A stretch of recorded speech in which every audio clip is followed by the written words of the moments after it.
On today's episode of Through the Pines, we'll explore the complexities of debt. So, what is debt and why is it not always evil? How do we use debt as a tool for growth? How do we define debt that drags you down, recognizing when debt becomes an absolute crisis and understanding the psychology of debt? How does it mess with us? We'll look at debt in 2025. There's new apps that help us get into debt. And is that a good or a bad thing? Escaping the debt trap. How do we get out of it once we're in it? Prevention and expert insights. And we have experts with us here today. Finally, what is the debt game plan? Welcome to a financial planning podcast with a down-to-earth vibe. Sasquatch listens while mastering his pickleball serve. This is Through the Pines. Our advisors on this episode, we welcome back Rex Baxter and Brandyn Smith from planwithbaxter.com. They are the 2023, 2024, and 2025, yes, 3 years in a row of the Forbes Best In-State Wealth Management Teams for Utah, along with being the Advisor Hub fastest growing advisors to watch under $1 billion and the receivers of the Ameriprise Client Experience Award, so they know what they are talking about. Again, visit planwithbaxter.com for more information. All right, we'll kick this off with what is debt, Brandyn, and why is it not always evil? In other words, it can be, and we'll dive into that here in a bit.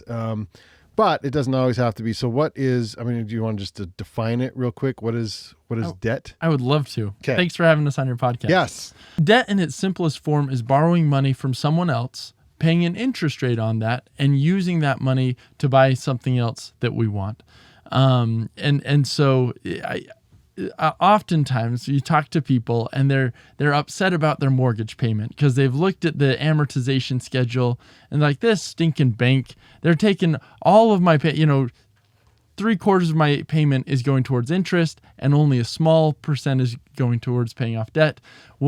How unjust is this? And what's interesting about those amortization schedules is essentially they're quite fair.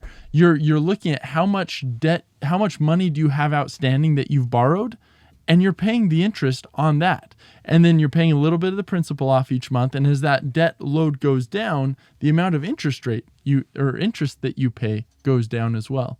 And so I think borrowing money from someone else to use it for something else inherently isn't necessarily bad. So today obviously we're going to talk a lot about, all right, what can you use debt for? Mm-hmm. What tends to be a really good use that puts you ahead in life? And what tends to be a really bad use that really digs you deep in a hole? Yeah. Rex, everything I learned about debt was from Dumb and Dumber. The IOU, box of money with the IOUs. Seed. Yeah. Yeah. No, I have IOUs for all of it. So here's all your money. Here's a box of IOUs. That's how it works, right? Yeah, I'm really still trying to get over being referred to as a debt expert. I'm not sure I like that. Fair. But that's how it works. It's an IOU. You are an expert on debt because you like to stay out of it. We do want to stay out of it. Okay. I think it's interesting, like, to use Brandyn's example of house debt, right? To where people complain about, their first payment, a fraction of their first payment goes towards the actual principal, and their last payments, almost all of it goes to principal. And if you look at that amortization schedule on the front end, they're buying maybe a $400,000 house, but with the interest added in, it's an $800,000 house. Yeah. That only has a $400,000 value. And it shows you that when you sign the paperwork. So absolutely. Look close. Yeah. You'll see it.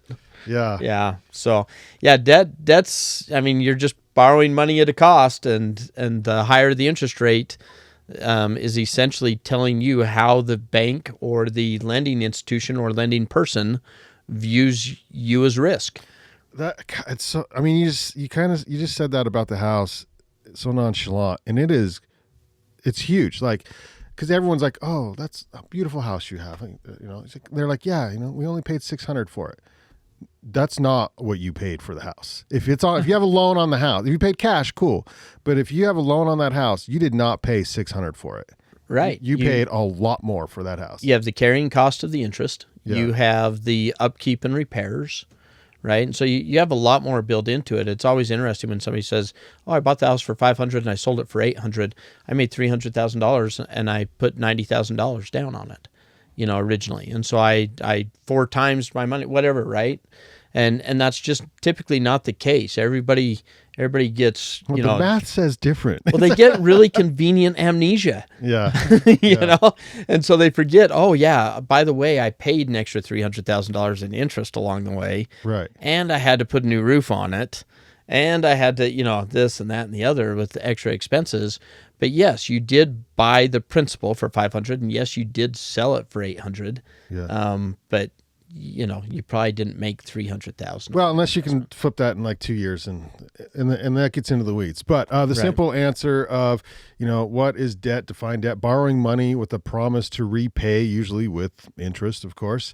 And so there is a myth about debt that some debt can, or all debt is bad, but some debt can build wealth, while other types of debt can destroy it. But the type of debt that builds wealth is not for beginners, Rex. Like, this is like a complicated deal. Yeah, I think you've termed this debt 101 and maybe turned it into debt 401. I don't know. But I think there are certainly some people out there that believe all debt is bad debt. And I personally am not in that camp. I think that there are some good uses of debt. Doesn't mean that it doesn't have a cost with it.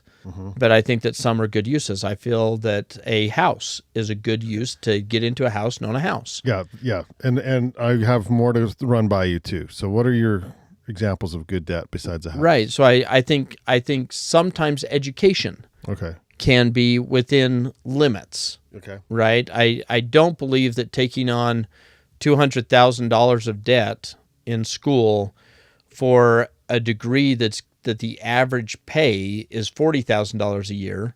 I don't believe that's a good trade-off in debt. Yeah. Right. But if you take on $40,000 of school debt and the average career coming out of that is $120,000 for an average wage, that's probably a good trade-off. Okay. Right. And so I feel sometimes that can be a good use of debt. Okay. Starting a business sometimes can be a good use of debt. Okay. Or growing a business and expanding a business sometimes can be a good use of debt. I think all of these things can be abused and get out of control really quickly. So Okay, so be careful. be careful. Okay. And be honest with yourself. Don't lie to yourself and justify just so you can have a boat. Just so you can have a fun we'll talk toy. about that, because the right boat is worth it. Is it worth it? Is it? If it's the right boat. Is it? It's the right boat. Okay, so then let's chat. And I am not going to Rex on this one because we'll be here all day. Bad debt, Brandon. The debt that drags you down. It's different kinds, but number one would be what? Credit card? Yeah, I'd say credit card. And probably the easiest way to think about that is asset-based debt. Payday. Versus non-asset backed. Yeah, payday loans and yeah. Those types of title. So going into that, right? Like, and this is a rule of thumb, right? So it doesn't always apply, but most debt that has an asset behind it is far better than a debt that just doesn't, right? So credit card debt, payday debt, like those, like what do you have to show, right? You're sitting there like, well, I've got this $10,000 of credit card debt, but where did it come from? I don't know. An appreciating asset behind it. Let's say that's sure that's way better to have an appreciating, but even a depreciating asset behind, like a car loan, is far better than credit card debt. Yeah, because you go out, you get a car loan. Now is a car loan the best? I don't know, right? Like, it's not the worst, but it's not the best. But the nice thing about a car loan is if you do it fairly right, you hopefully are never really upside down in that, meaning that you can unwind it. You can say, hey, I don't want this debt anymore. I can sell my car, pay off the loan, and you don't deal with that debt. Obviously the next argument would be, well, what about a boat? What about an RV? What about let's talk percentages though, because this is like you're saying, like, this no on debt. Period. Rex is no on debt. Period. No, he's not. No, he's not. He is about there. And so, if you've got all your financial ducks in a row and you want to buy an RV, but you don't have the $100,000 to put down on it, right? What percentage of your debt would be okay? 10 of your revenue or your income, I guess. Yeah. Would that be okay? You want to stay under what? 5-10%, which is like a regular About a 25% debt to income ratio would be That ideal. includes what house? that means. Yeah. So Okay. that's you take your man. gross income, your total amount before taxes, you multiply that by 0.25, and you add up all of your debt payments, your mortgage, your car, everything. My RV just went from and the 100 grand to like 5 grand. the proposed RV. Yeah. And if that payment can be below 25% of your total income, meaning that you have 75% of the rest of your income to pay taxes, to pay, food Life. and the rest of life, you're probably going to be all right. And so the argument that has to be made, and I don't know if I agree with it, but I think it has to be made, is that like life is short. You don't have your kids when they're young forever. You don't have your health forever. This is what I've been telling people to go in debt. Do it now. The tells we tell Do it ourselves. now. The tells we tell ourselves. Like So excuses. I haven't.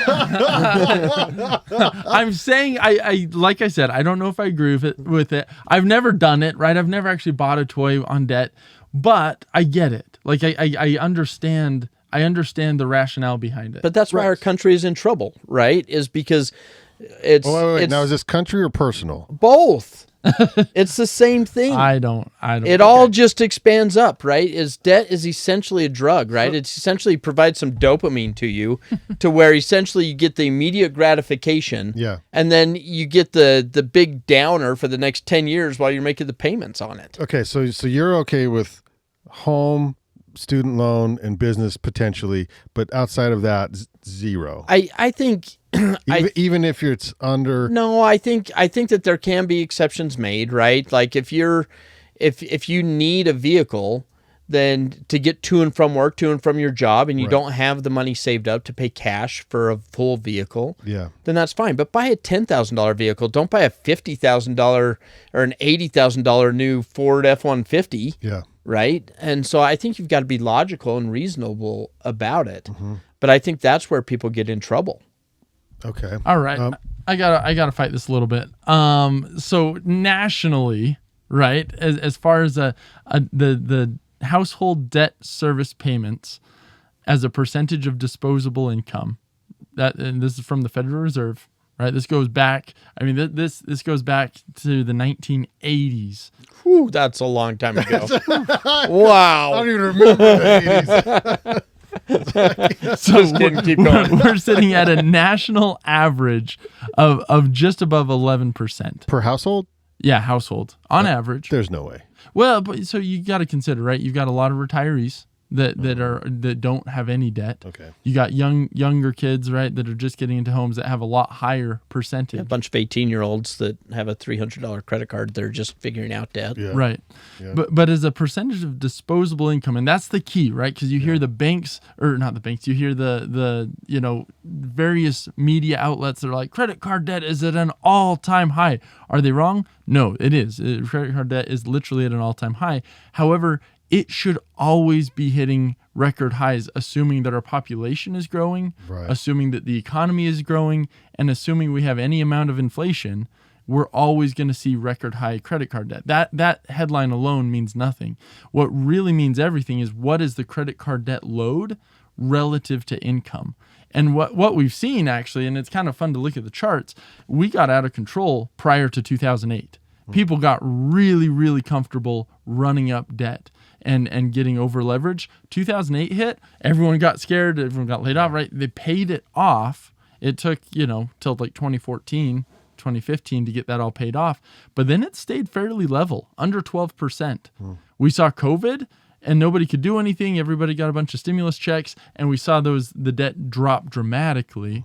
It's come up. Still not as high as pre-COVID, actually. We're in a pretty healthy spot. I do think that 2008 was a generational lesson Yeah. on debt. Yeah. And I think that shapes and this entire generation that's coming up and that is now, in their getting into their 20s and 30s and that area, to where I think that they will have a lower debt load than the baby boomers before them. Well, and I'm older, and it shook me. I'm like, oh, yep, nope. Downturns are bad. Right. Yeah. Because I was living at a pretty risky level as far as debt's concerned before going into it, And then I saw the business I was in the mortgage industry, which was the industry that broke the camel's back. And so I'm like, oh yeah, so it shook me, and I'm older. So, but yeah, it affected a lot of people. Yeah, it really has. But I agree with you in general that, and especially the fact of looking at the amount of debt compared to your, gross income or disposable income, whichever one you want to look at, as opposed to listening to the media that's just saying record credit card levels. Because again, I think I agree with you completely that is completely meaningless. It's saying that we have more debt as a nation than we've ever had. But I think when you compare it to the income of the nation, or if you compare your personal debt to your income personally on a monthly basis, or you look at year over year, then that's where it's going to matter, and that's what you need to be paying attention to. Well, I want the story, Rex. The story I tell myself is going to be when you were in school, financial education masters, whatever the hell you got, right? Do they have a number? Do they have a debt number? Or do they come out and say like, well, as you're doing your financial planning, your client should never have X amount of debt or whatever? Or how do they teach it in school? So there are a lot of rules of thumb. Matter of fact, we have a podcast called The Rules of Thumb. Yeah. And so, banks are more than happy to extend you out, Yeah. right? They're more Max it out, yeah. Yeah, max it out. And that's why a lot of times, even when you go in for a car loan, they're more focused on what kind of payment can you handle as opposed to how much are you paying for the vehicle. Okay, yeah. Right? Is because they want to max out and sell you as much as they can. Well, honestly, that's how I grew up. Is if I make this much per month, then I can afford this much in debt. Like that's Right. well, and that shouldn't be bigger than this. So, yeah, this. But in case you can't see his hands, he's saying that the debt shouldn't be higher than the income. right. But that's like because you the first time you go to the bank to get a car loan for your first car, and that's exactly the questions that they ask and the way that they frame it, and so you're like, oh, okay, well then I can afford way more because I make this much money. Right. Yeah. I'm And that's the perception that you see of debt. You're like, well, I'm okay because the bank says I'm okay. Well, and that's the early training that we get, right, in life is all of a sudden, oh, this must be important because this is what this car professional or this banking professional is telling me is, oh, you can afford X amount of payment. Yeah, they're like, oh, it just shouldn't be over 50%. And in reality, you need to take a step back and say, well, why are they trying to sell me that much of a payment? And that's because they make X amount of profit off that interest. And they're trying to maximize their profits, which is the interest that you're paying them. They're not concerned about you and whether you really are solvent or not because they'll take the car back and resell it and still come after you for the difference. Right. And the reason the market crashed in 2008, I had they're bankers, but they're on the mortgage side, and they're the representatives from the bank that go out to the mortgage departments, and then they would say, we will approve this mortgage on this home. You loan officer, you just have to make sure that this borrower pays the first payment so that it doesn't come back on me. So they would get the commission. I would get my commission. They know darn well this person can't afford it based on their debt to income over time. Unless something significant changes, they're probably going to lose the house. And they wrote those paper loans for years. Yep. And it was like, well, no wonder. Yeah, because they'd package them up and sell them. They package them up and sell them. Yeah. And yeah. Yep. Yeah, I don't think there's a magic number. I do think on like a house, right, banks typically, now they'll even go up to a 45% debt to loan rate on your income, on your monthly income. Which I don't know how you survive that. I don't either. That if you half of all of your income is going towards debt payments, like not only are you not the only thing I can think of is if you're married and they're only going off the borrowers, and then you're using your spouse who's not on the loan to help substitute. But if you're 45 solo on, there's no way. How do you even? You're not going to enjoy life, financially anyway. And then the odds of default, because it gets back to your point. Maybe we could pull this off today and it would be tight. But what happens if we go into an economic slowdown? Yeah, anything happens. You got to change jobs and you're out of work for 3 months, and then default, ruin your marriage, ruin your kids' lives. Here we go. I mean, it just expands into everything. But you didn't answer the question. Is there a number in the trainings or in the 25%? 25% is the number that they use typically. Okay. It's kind of healthy. 35% people will say, but 35% is tough, right? That gets snug. And then 45% is just, okay, this isn't going to work unless something changes. Okay, so usually. Rex, as a financial advisor, you see a client come in and you do what do we call them, right? How do you evaluate their financial situation and you see they have a lot of debt? Maybe we'll go into that later. But do you inform them right away? It's like, hey, you're pushing 50% of debt. Maybe we should tackle this. Maybe we should do something. So normally I want them to like me and remain my client. So typically, you don't start with that. Typically, that's not my lead. Fair enough. Yeah. Like, man, are you in trouble? So first I leave the room, and then I start laughing, and then I come back in with a that's even stoic face. worse, No, Rex. I'm just kidding. I don't do that either. Generally, I don't need to say anything. I mean, most people are aware, right? And although I will say there's certainly a certain set of population that aren't, and that are very comfortable using debt and living on debt, even the bad debt, and that's just the way they've grown up, and it's not stressing to them. Although they see how much interest they're paying and what a drag on their life that is, what a weight that is around their ankles. But we certainly have that conversation fairly early and fairly quickly in the relationship. Sometimes it's the same meeting, the first meeting, sometimes it's the second. But it's very quick in that relationship that we talk about what they're trying to do, what goals they have, when we're, are we trying to attack the debt, and which debts are we trying to attack and in what order? Although a lot of times they just need some accountability. A lot of times they just need that partner to hold them accountable, to try and break the cycle. And it's hard to break that cycle. And vision. I was working with someone who's paying $1,200 a month in overdraft fees, high interest credit card, and predatory loan stuff. $1,200 a month in fees, not payments back, but just in fees and high interest debt. And to help show that's what we call the ugly. This is not good. Right. This is affecting And their you income was emotionally. what, maybe $3,000 a month?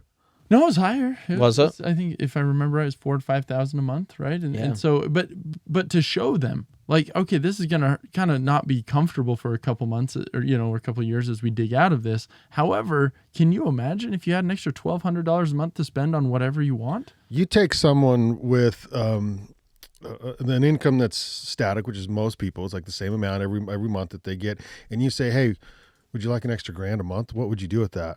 It's a major impact on their life. It's a big deal. It's amazing how big of an impact it is on their life, but at the same time, it doesn't hit them emotionally strong enough to make a change. Because they can't see it? Because they don't get that immediate dopamine feel. They don't get that immediate gratification. And so they may stick with that for a month or 2 or 3, especially if they're on their own, and then they just kind of fall back into those old patterns.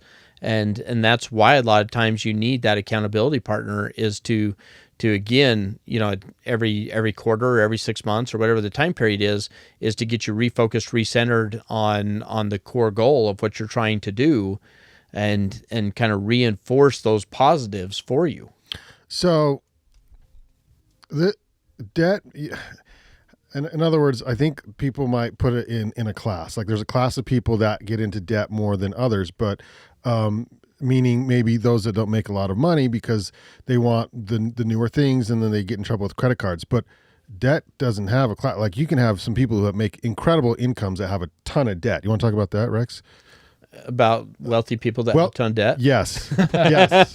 Yeah. In other words, like, someone, and because we get stuck in this, it's just this class of people that are, working an hourly job that make this, that don't have a high hourly wage. And so they take out debt to buy X or whatever. But the same applies to a business owner working in the millions of dollars of range. And then he stacks up too much business loans. And now we got it's the same problem. Yeah. It's just dealing with more zeros or whatever. A really, really smart person on a previous podcast once said, "Oh God, is this you?" No, it was Brandon. It was my partner Brandon.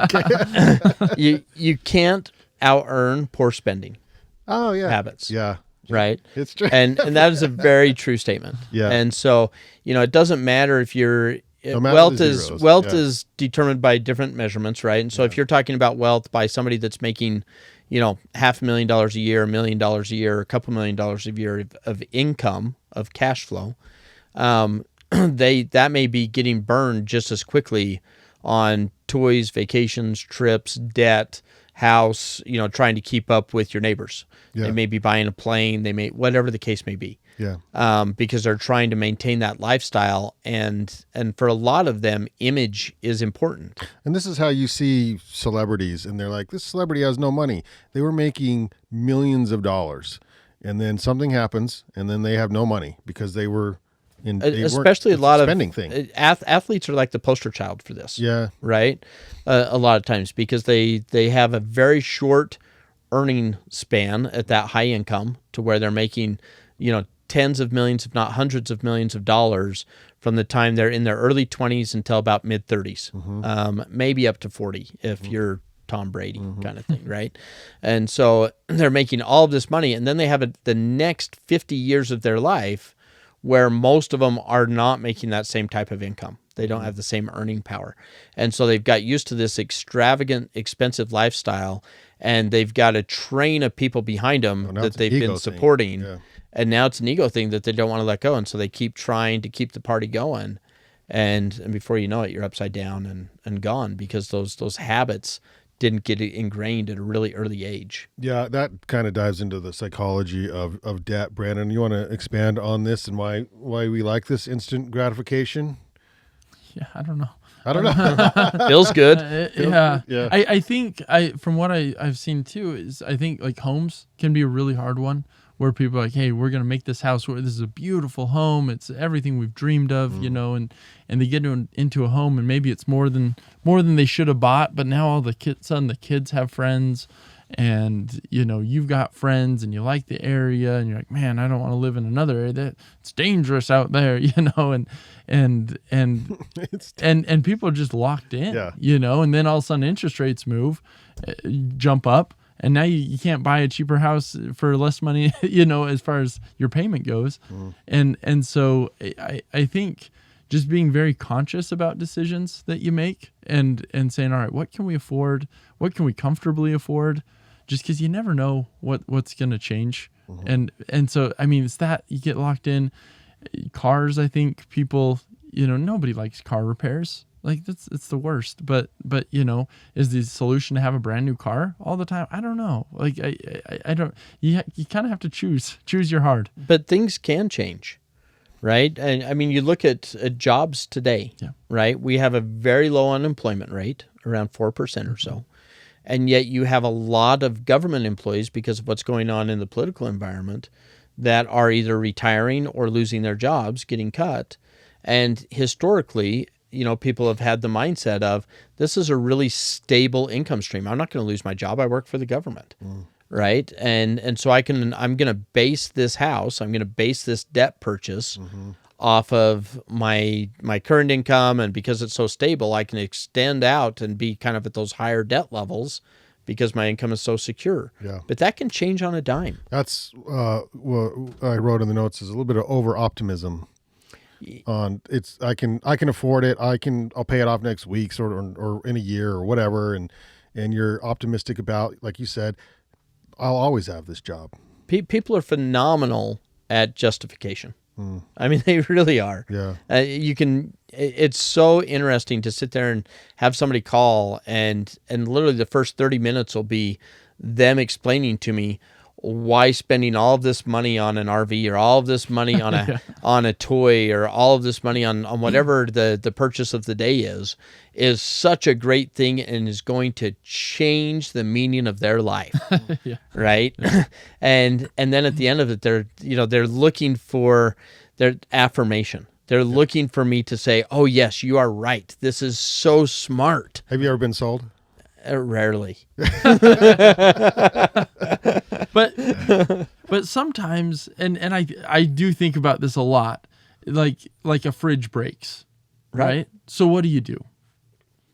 Like some people say, hey, we were smart. We went out and we shopped around and found a good deal, but maybe it was still much and we had to take a loan out on the fridge.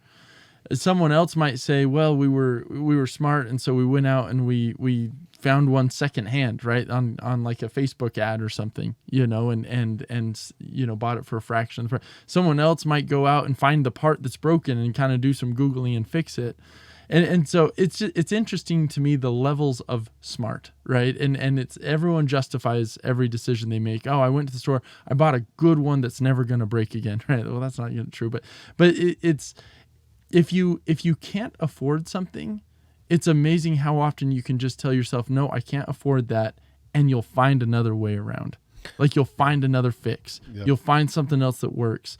And I find that those are the clients who have money and don't have issues with debt, is if the solution is something that is not affordable, that they can't make work, they'll find another way. But you have to tell yourself no first, because if you say, yeah, I'm just going to go find one on sale, like that's what you'll do and the story ends there. But if you go and you look on the one on sale, like, wow, we still can't afford $4,000 for a fridge. Yeah. Let's look for something else. Like, it's amazing how often you can find a solution. You just can't stop at the first, easy answer. I mean, at the end of the day, your neighbors, your in-laws, right? They really don't care if you have a Thermador or if you have a Maytag. Right. And if they do care, that's probably on them, not on you. And so, it shouldn't matter. If it's functional and it works for you and it's within your budget, then do that. Plus the fancy ones start talking to you at night. Oh my gosh. Our fridge, seriously, we'll be in the other room and we'll be having a conversation, and all of a sudden the fridge will be like, oh, did you want to hear Ariana Grande sing? And it's like, no way. It's not like, hey, would you like to add milk to your shopping list? It's like Ariana Grande. What is going on? Yeah, it's got a mind of its own. Okay. Bixby, our fridge, has a mind of its own. It's crazy. Our kids love going to the Baxter house. They're like, whoa, the fridge talks to me. Well, that is moving us into the, to today, 2025, and all the things that, that's a pressure. It's like, well, Baxter's got a talking fridge. I got to have one too. So I'm going into debt. Or Rex, what is your thought?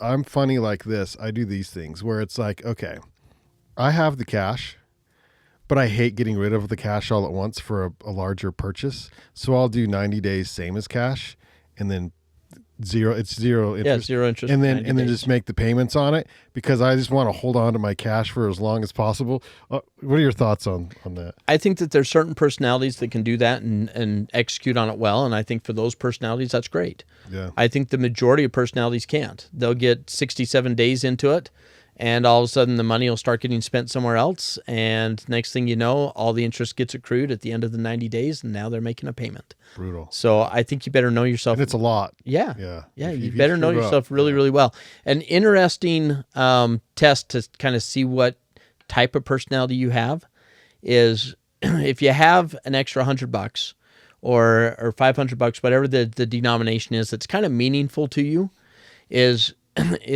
in, for a month, keep that $100 in your wallet and just see how long it takes for you until you spend that $100 bill. But make sure it's a $100 bill, not 520s. Yeah, so you have to break it. You have to pull it out, get change, and break it, and see how long that lasts. And then for the next month, get 10 $10 bills, and see how long those 10 $10 bills last in your wallet. Mm-hmm. And the psychology of that is phenomenal, because the 10 $10 bills normally go at almost 5 times faster than the $100 bill. Yeah. Because people don't mind, because they don't have to break it, and so it just is so much easier to spend. I'll keep a 50 for life. Right? I'll never spend it. Like, I just don't use cash. I was proud of myself last night. I spent a $20 bill, and I'm like, I haven't used cash forever. Yeah. But I got cash, and my kid played a good soccer game, and he really wanted a Minecraft Happy Meal from McDonald's, and I'm like, all right, McDonald's. And I know. And then we go, and are you a fan? No. Okay. Yeah, I don't really. Well, I was so nervous. I'm like, I don't even know. I haven't been through a drive-through forever. You're gonna have to tell me what you want, kid. So we go through, and he told me the total. I'm like, I have a 20. I could pay for this with my 20. I'm using my 20. Like, I haven't used a 20 forever. Anyway, but yeah, the cash. If you have a 50 or a big bill, it could typically hang out in your wallet for some time. That's a guide as to whether you're a spender or a saver. Yeah. And so that'll kind of provide you a little bit of insight Interesting. into yourself. Okay. Now, the bad thing about, I mean, it's a good thing, but it's a bad thing if we're talking debt and getting into debt. And that is that you can essentially finance toilet paper if you wanted to. I mean, you can, yeah.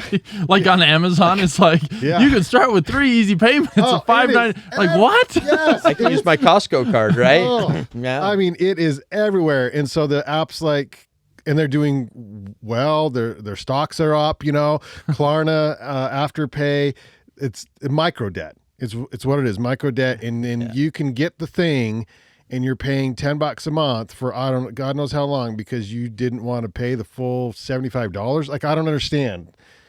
Yeah, it comes up with a cool, catchy name, right? It feels good. It's got to be the hip thing to do. Not really, but I mean that's what's out there. And so I mean, you've got Venmo credit cards now, right? And Apple credit cards for Apple Cash, so that when you go over your Venmo balance, then it goes onto the Venmo card to make it that much easier to continue sending Venmos to people, right? Or Apple Cash onto the Apple card, so it's that much quicker to so you don't feel the pain of paying today. That's clever. So I worked in the outdoor industry, and I was worked in the small business, and we offered Klarna because we sold $300, $400, $500, even $700 items, and people would use it all the time. Absolutely, all the time. And that was all discretionary purchases, right? Because you're in an outdoor store, and so these are some people have to have skis. all right. Here comes justification again. Justify to me why we have to have skis. And that tent is pretty sweet. So I'm just saying. Yeah. So anyway, they use it all the time. Brandon, thoughts on the buy now, pay later trends of it's in the last 5 years or so? Yeah. I don't know. I don't know. So if it's a good interest rate and you have the money and you can set your money aside and earn interest on that and actually set aside in an account that you're not going to touch, then I'd be tempted by it. But I would also do the math on it. Because you're a finance nerd, Brandon. No, it's not hard math. Let me Okay. explain. So I've done this a couple times, and you look at your spread that you're making on 90 days. It's you're going to make $10 of interest. Like what are we doing here, right? Like $10, and now I'm kind of stressed about it. Like, all right, I've got to make sure I keep this, and then I go in 9 months. What do I do? Set a reminder on my phone to come back and pay this off. Like usually that it doesn't make sense. Yeah, that's why I just gave it the biggest eye roll ever. But if So- it's if someone's going to finance something at a 0% rate for 3 years and it's a significant dollar amount, and I can go and buy a CD and get 4% and take the spread, I'd do that. Yeah, but you think about, most people aren't doing it for a significant Right, amount, right. right? Most of the time Short-term it's doesn't like make sense. $1,800 for 4 tires, right? For 6 months. And you're thinking, okay, I'm going to put this $1,800 in today's interest rate. I'm going to go make 4% Right. on $1,800 for 6 months. Yeah, it's not. So I'm going to go make $20 of interest and deal with this hanging over my Brandon's head. like, I'm in. I I got $20 coming in 6 months. Not doing Yeah, it. I'm not in on doing that. I think the propensity for people to get into trouble on those kinds of things. Would that be called like micro investing or micro leveraging? Because $20 over 6 months is not really worth it. Yeah, So- make it trend now. Yeah. Micro investing. So while we're in our disagreement part of the podcast, credit cards. Huge fan of I put every expense I have on a credit card, every expense I can on a credit card. Get the points, and it's set to auto pay off. Just pulls from the bank every month, and we get quite a bit of cash back. I don't really use credit cards like that, but I didn't know that they would give you the points. They give you the points on the purchase. So I thought if you paid it off every month, you'd lose the points. No, 'cause they no. wanted you to keep. Points No, on I the get a purchase. check Yeah. every year for all the points I accumulate. Right, 4% on gas. Yeah, but you're definitely in the minority there, right? I don't know. I think It's kind of trendy in Utah. A lot of the kids that are, and I say kids like 23 to my gosh. 28. how many people come That, to me with when we're going through their financial plan I've got this RC Willie card. I have this card. I have that card. It doing it started out as 18 months, no interest. It started out as this. And, The but ones then who I can had pay to it get off that like ATV. Well, that's true. But the ones that can pay it off, like Brandon, these are the ones I'm talking about. I'm not talking about the ones But that that's get the in trouble. minority. The ones who can who can do it, and then you get points and you get the things. Yeah, you get a decent check every check. year. Yeah. That is one way to manage money. And Rex doesn't like that way. Don't do it. I think two things. Hold on. If you've got if you've got a good emergency fund, $20,000-$30,000, depending on how much you're spending every month. But if you keep a decent emergency fund, just call it $20,000, and you maintain that, you're always going to have enough to pay off your credit card balance. Well, and you set it up, and always is a big word, right? But if you're consistently maintaining an emergency fund, and you've got your credit card that you put all your expenses on, and that's going to draft from that emergency fund every month, the same fund that gets a paycheck every month. I mean, you're never going to miss a payment, right? And your spending is not different. And in fact, my wife and I, we like to track our discretionary spending through that, right? We track what is the credit card payment. We kind of set goals like, hey, if we can, keep our credit card payment at this much, and I say payment, right? It's just paying it off. I double check the statement. There's not a penny of interest being charged on it. Then, I mean, that's a win. Yeah, it is a win. I completely agree that is a win. I just believe that you're in the minority. I believe, and I have no idea what the percentage is, right? Is that 20% of the population? Is it 10%? Right. Is it 50%? I don't know. But cynical. I'm not. I'm honest. Okay. I'm honest. I mean, I think you're in the minority, and I think life happens to people to where all of a sudden they have a tire blow out, a furnace go out. They have, a kid get a health scare and health problems. Somebody gets pregnant and they have, problems in the pregnancy, and they've Which got is not a health problem, but no, that's not a health problem. It's a different problem. clarifying. Yeah. The pregnancy isn't the problem. The problems with the pregnancy are the problem. Right. So, but life happens, and I think as life happens, it's too easy for those things to all of a sudden have to take a back seat because other things are going to take a priority. And as soon as those things take a back seat, that's where it starts to snowball in the wrong direction. Okay, and then we will talk about what happens when you screwed up and now you got a bunch of debt. But Brandon, some more numbers. Yeah, this will be appropriate. Uh-oh. Is this is this how much the United States is in debt or student loan debt or anything like that? No, that would have been a good one too. This is from gobankingrates.com. And they say the average monthly, basically with the average cost of living, with your mortgage, groceries, childcare costs, it requires on average, and this is across the United States, but a minimum annual income of $102,000 per year across the 50 states. To live and maintain a lifestyle. Maintain the average lifestyle. Okay, say that one more time. Basically, if you want to maintain the average lifestyle across the United States, you need $102,000 of household income. So that might be one income or two incomes, depending upon the household. Right. Okay. Which is interesting. Median household income in Utah, last time I checked, which was not long ago, was in the 90s. Yeah. So pretty close to that in Utah. And obviously there's more expensive and less expensive places to live. But kind of an interesting, I guess, number. 102, what was it 5 years ago or 10 years ago? 101. No, I'm just kidding. I'm just joking. No, because it's jumped considerably in the last 5 years. I think so. Yeah, median income has jumped. Like 5 years ago, it's like in the 60s, like 1,000. I think it's jumped a lot in the last 5 years with inflation and everything else that's happened in the last 5 years. Yeah, I think it's jumped a lot. But putting those numbers in perspective, right? If you're at 100, let's just call it $100,000. What's 25% of that? Well, it's 25,000, just over $2,000 a month in debt payments. I mean, most mortgages now are above that. Yeah. If you've got an old mortgage from before and you're paying $1,500, that leaves you a little bit of wiggle room. But yeah, I mean, that's tight. That is snug. That is, I mean, it'd be hard to afford. I think the average house in the state of Utah is about $450,000. Yeah.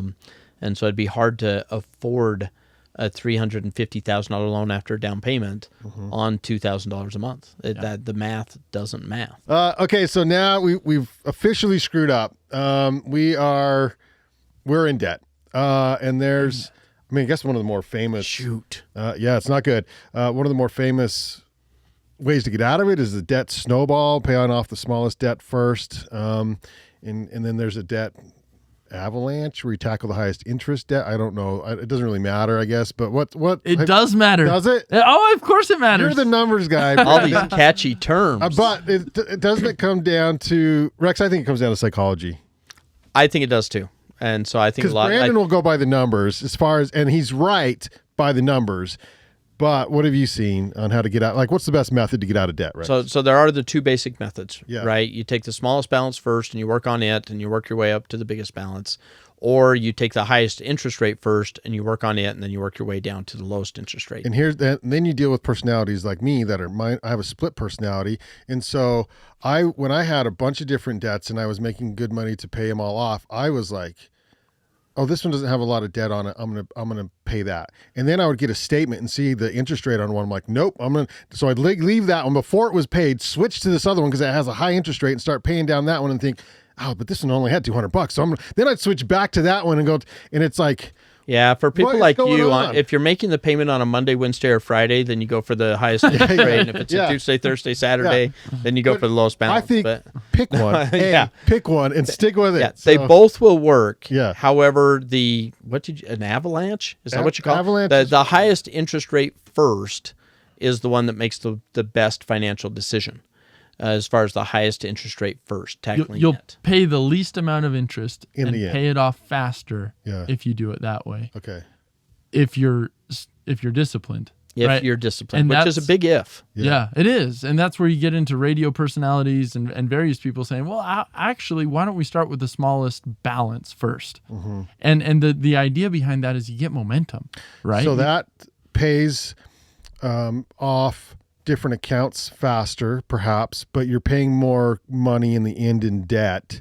Yeah, in because interest. in interest debt. So- Okay. So Yeah. one caveat is you've got to make sure you're making the minimum payments on all of them every month, right? Sure. Yeah. And so just because you're paying off the small first or the highest interest rate first doesn't mean you ignore the others. But I'm That's a talking, good- right? yeah. So- but I'm talking, and also like to start. So let's just go back to the beginning. If you've got you have a lot of different accounts that are debt payments, car, house, multiple credit cards, 5 credit cards, and you, like you said, Rex, minimums have to be paid.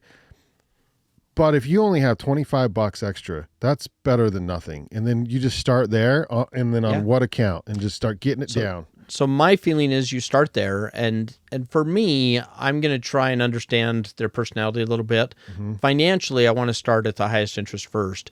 But if their personality is that they that they need these little wins and they need the momentum, then I'm going to start with the smallest balance first, because that way, if they have a $400 credit card bill, and we're paying an extra $25 a month, it's going to take us roughly a year and a half or something like that to get that paid down. Mm-hmm. And then I've got the 25 extra plus probably the other $50 a month that they're paying on it. Mm-hmm. And so now I've got $75 to put on that $1,000 debt Mm-hmm. on top of the minimum payment that they're already paying. And that's how it snowballs Mm-hmm. and starts getting paid off. But in that way, they get that little win, that little psychological adrenaline hit of, yes, I'm making progress. Yes, I have one less debt that I have to pay.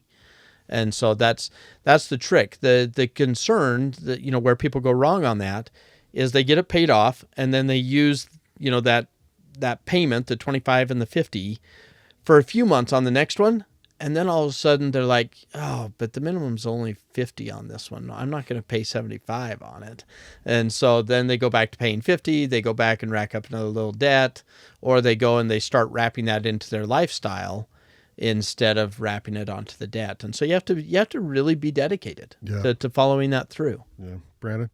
Yeah, I think financial stability comes from twofold. First of all, living within your means and having some discretionary income that is extra, that you're on a usual normal basis actually saving into an account that goes to buying bigger, fun, better vacations or more fun toys, right? Like you have that automatically accumulating. So if something happens in the world or to your job or something like that, like you've got some bandwidth that's easy to shave off.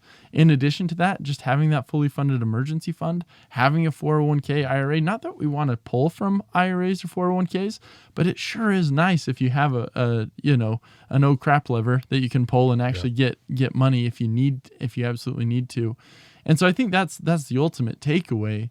And I think the most important part of this is it's not, everyone thinks it means you just need to go make more money. That's not it. It's maintaining, controlling habits. And all of us want to spend all of the money we make every month, right? Like, it's a very natural thing, but it's managing those, it's tracking those month to month. I know for clients that we have that struggle with credit card debt and other forms of debt, we'll track it quarterly with them. But if you're doing it yourself, I'd do it monthly, and I'd add up all of the credit card or all of the debts, like total them, and just track that. I might leave the mortgage out just to keep the numbers from, ballooning.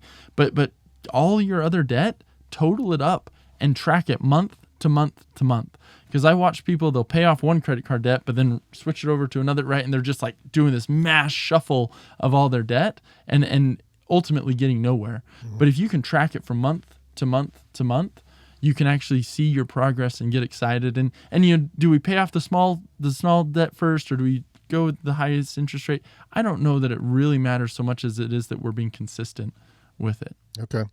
Rex, we have a full podcast, Rules of Thumb podcast that talks about all the numbers. So you can dive into that, look for that at Through the Pines on your favorite podcast applications, Spotify, Apple Podcasts, whatever.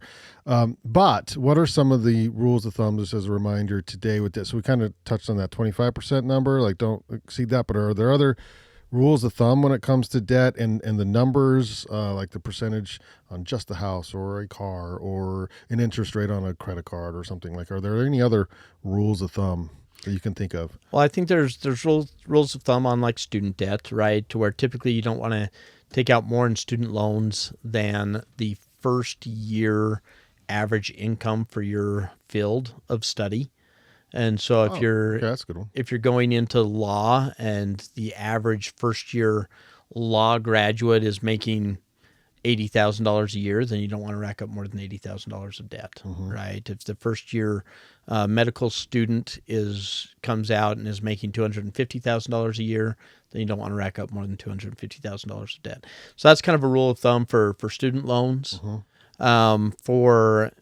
I don't have, I'm sure they're out there and they're probably on a rules of thumb podcast, but I don't have one for vehicles. I do, the rule of thumb for vehicles is typically you want to have less than, 20% of your annual income in a vehicle is kind of the rule of thumb. And so if you're making $100,000 a year, then your vehicle should probably be worth $20,000 or less, kind of thing.